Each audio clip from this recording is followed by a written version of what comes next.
Bonjour à tous et bienvenue sur Cardio Online. On se retrouve aujourd'hui à l'occasion des JESFC pour discuter des patients sous trithérapie.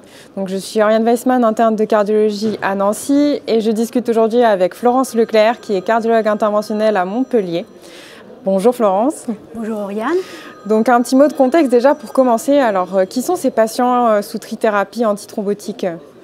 Alors les patients sous trithérapie antithrombotique sont des patients qui ont une indication de traitement anticoagulant au long cours, la plupart du temps pour une fibrillation auriculaire, et chez lesquels on va réaliser soit une angioplastie coronarienne, soit qui sont hospitalisés pour un syndrome coronarien aigu.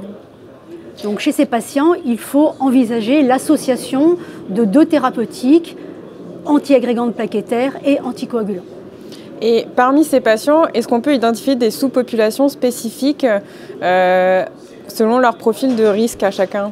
Alors déjà, le fait d'associer un anticoagulant avec deux antiagrégants plaquettaires, on est dans une situation à haut risque hémorragique.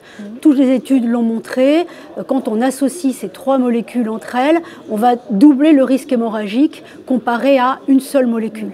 Donc ce sont des patients au risque hémorragique, mais au sein de ces populations-là, on peut identifier d'autres facteurs de risque hémorragique qui vont encore augmenter le risque potentiel hémorragique.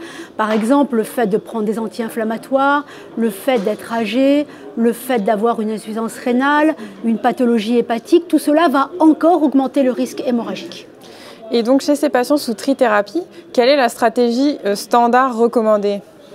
Alors la stratégie conventionnelle qu'on peut appliquer chez une grande partie des patients, c'est de poursuivre la trithérapie uniquement pendant la phase hospitalière, entre 2 et 5 jours en fonction des patients, d'arrêter l'aspirine dès la sortie de l'hôpital et de poursuivre la bithérapie clopidogrel et anticoagulant pendant les 12 mois, selon les recommandations dans les syndromes coronariens aigus.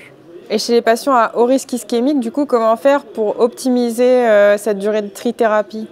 Alors les patients au risque ischémique peuvent être des patients qui ont eu un syndrome coronarien aigu, qui ont des lésions coronariennes complexes, qui ont de nombreux stents. Donc chez ces patients, on craint la thrombose de stent. Donc dans ces cas-là, on va poursuivre la trithérapie pendant 1 mois, c'est-à-dire c'est la période critique de thrombose de stent. Et au-delà de ce premier mois, on repassera à la bithérapie pour les 11 mois terminaux.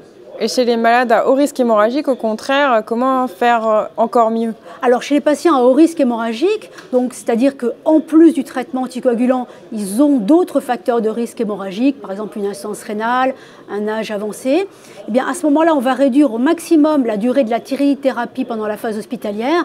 On peut réduire à 1 ou 2 jours. Ils vont sortir donc avec une bithérapie. Et cette bithérapie, au lieu de la poursuivre 12 mois, comme on le fait de façon habituelle dans les syndromes coronariens aigus, eh bien on la réduira à 6 mois. Et après 6 mois, on ne poursuivra qu'un traitement anticoagulant seul. Très bien. Et merci beaucoup Florence Leclerc de nous avoir accordé cette interview. Et merci de nous avoir écoutés.